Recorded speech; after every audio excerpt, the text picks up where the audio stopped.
We're going to begin with practicing subitizing with my subitizing ring of cards here. So as you see the card, I want you to quickly say the number that's being shown on the card and see how fast you can recognize these. I'm only going to give you a few seconds because hopefully your brain's starting to recognize these numbers more quickly and you're not having to count each one. Some of them are a little trickier, so you may have to count. But we're going to practice recognizing the number without having to count and seeing how fast we can do that. Okay, so here we go. Ready? 1, 2, 2, 3, 1, 10,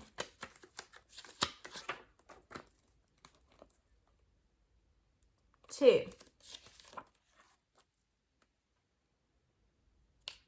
3, whoa, sorry, 3,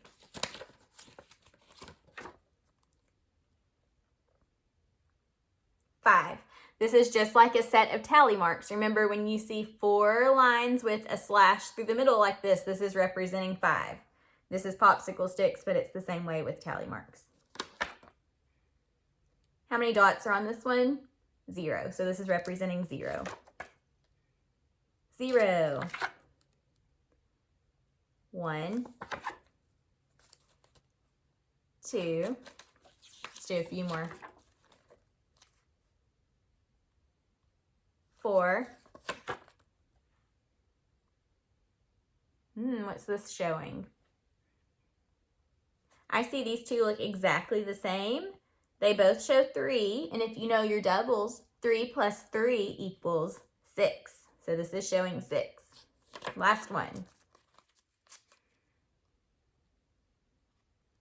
This one's a little trickier. So this is showing 7, and let me tell you how I was able to quickly see it. I know my math facts, and eventually, if you don't, you will too. Eventually, it just takes a lot of practice. But I see 4 and I see 3, and I know 4 plus 3 equals 7. So that's how I was able to get it quickly. You may have had to count this one because this one was tricky. Okay, we'll practice subitizing some more later on, but for now, let's move on to our word problem of the day. Okay, let me draw out apps check on our board here, and I'm sorry, it looks very crooked today. There we go, that's better.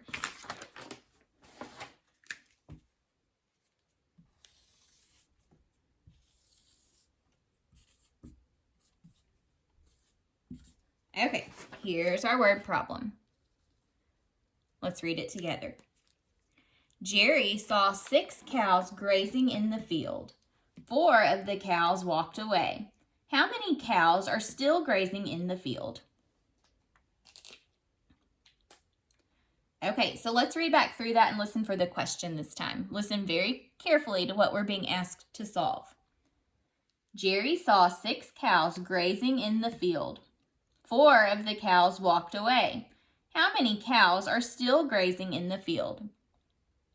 What question are we being asked to solve? How many cows are still grazing in the field? See, this ends with a question mark here. So this is the question that we're being asked to solve. We want to know how many cows are still there. Now let's read again and listen for what's important about the cows. Jerry saw 6 cows grazing in the field. What's important in that sentence? 6. It tells us how many cows there were in the field. There were 6 cows. 4 of the cows walked away. What's important in that sentence? 4, and then maybe walked away. If they're walking away, that kind of helps us to know whether we need to add or subtract. And we'll think about those words in just a little bit. Let's move on to our plan. So we need to decide whether we're going to add or subtract. And let's think about what's happening.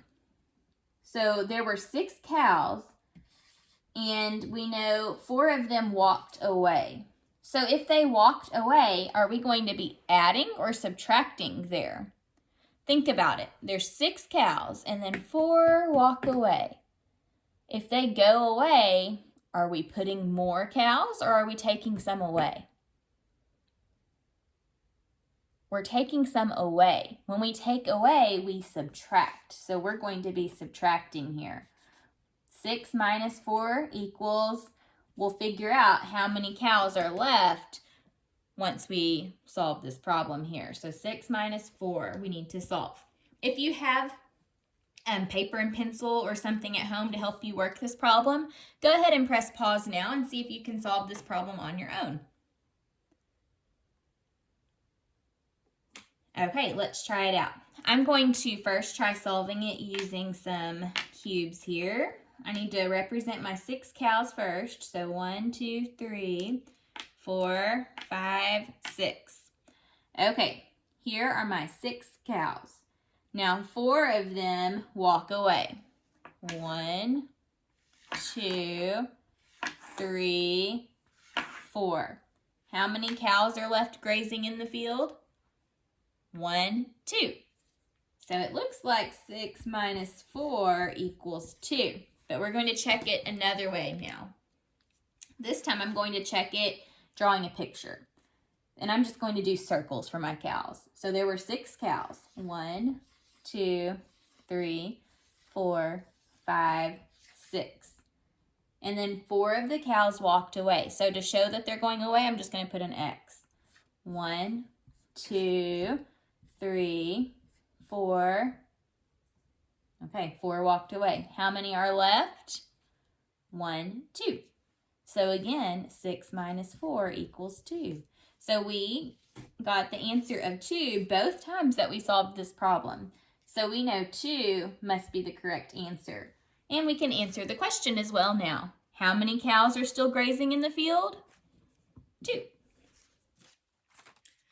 All right, we're going to move on to our math lesson for today.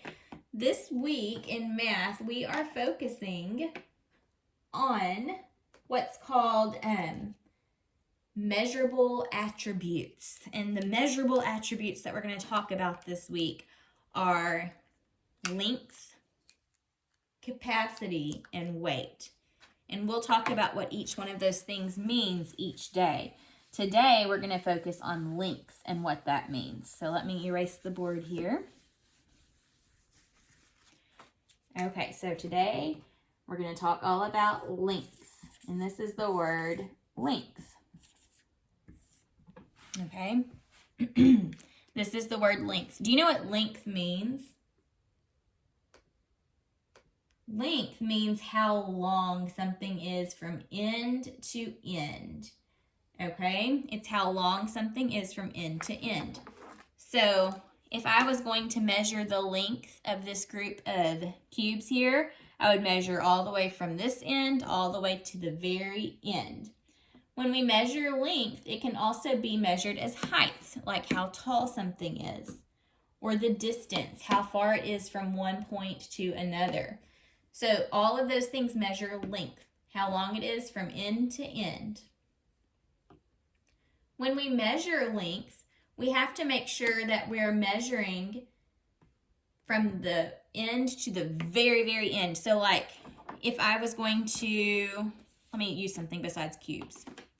It's kind of hard to explain this in a video when you just can't do it, so I'm going to do my best. If I wanted to measure this ribbon here, I would have to, if I was going to measure how many cubes long it is, put my cubes at the very end of the ribbon, and I would need to go all the way to the other end and see where it stops to measure exactly how long it is in cubes. And that may, yeah, that's pretty good. So this ribbon is 1, 2, 3, 4, 5, 6, 7, 8, 9, 10, 11, 12, 13, 14, 15 cubes long. Okay, so that's how long it is. If I was going to compare two objects, let's compare these two markers. I have a smelly marker and an expo marker. If I was going to compare these two markers and see which one was longer or shorter, I couldn't measure them like this. This wouldn't be a good measurement of length. It's really hard to tell which one's longer and which one's shorter, isn't it? So to measure the length of these two, I would need to put their ends together like this and measure their height or length. Which one's taller, which one's shorter? Neither. They are both the exact same length. Okay, they are both the exact same length. They come together at the same spot on the top and the same spot on the bottom. They're the exact same length. What if we try measuring this pencil and this marker? So I'm going to line up the ends. Which one is longer?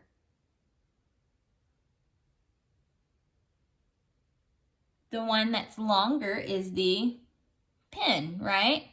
The pen is longer because it goes further than the marker does. Which one's shorter? The marker is shorter. It doesn't go as far out as the pen does. Okay, but if I had measured and started like this, where my pen wasn't at the end, would that be a good accurate measurement? No, you can't start when they're not lined up. You can only measure when they're end to end like this. Okay, let's look at something else. Let's compare, and let me get one of my domino cards out of my stack here. Measure the domino cards to this Post-it note. Remember, I've got to put end to end. Okay, so comparing these two lengths, which is the shortest? Which is shortest? Is it the Post-it note or the domino card? The domino card is the longest, isn't it? So the shortest is the Post-it note. The domino card, if I measured in Post-it notes, let's see. Well,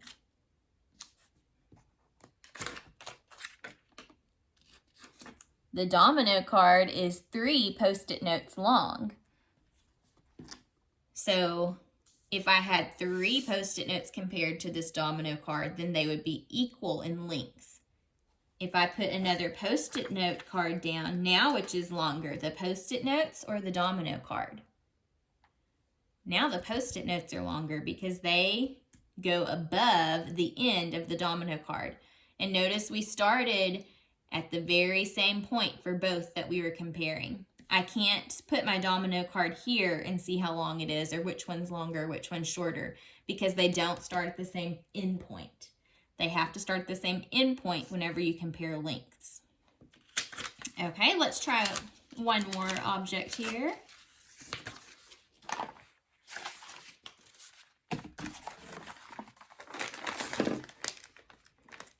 Let me get all my supplies out, sorry. Okay, let's compare a popsicle stick to the ribbon. Popsicle stick to ribbon. Now you may be able to look at this without putting them end to end and see which one's longer. Which one is longest? The ribbon is longest, isn't it? You can see that without having to put them end to end, but it's always important to go ahead and put them end to end. That way you can get an accurate measurement. So you can see the ribbon is much longer and the popsicle stick is shorter. Okay, let's talk a little bit about this ribbon. So if I have this ribbon and I fold it like this, is it still the same length? It's still the same, isn't it? It's still the same length. All I did was fold it. It's all still there.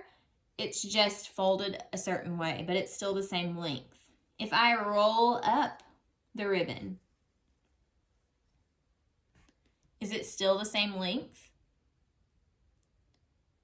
It looks like it could be shorter, but if I unroll it, it's still exactly the same.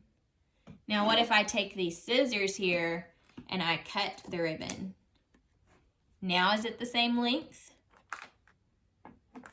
No. Now it's 2 ribbons, and we actually have two different lengths for the ribbons. One of the ribbons is shorter and one of them is longer, so their length is different. If I roll them up, well, I don't think I can even roll them now, but no matter which way I set them, they're still going to be the same length unless I cut them apart, and then they become a different length.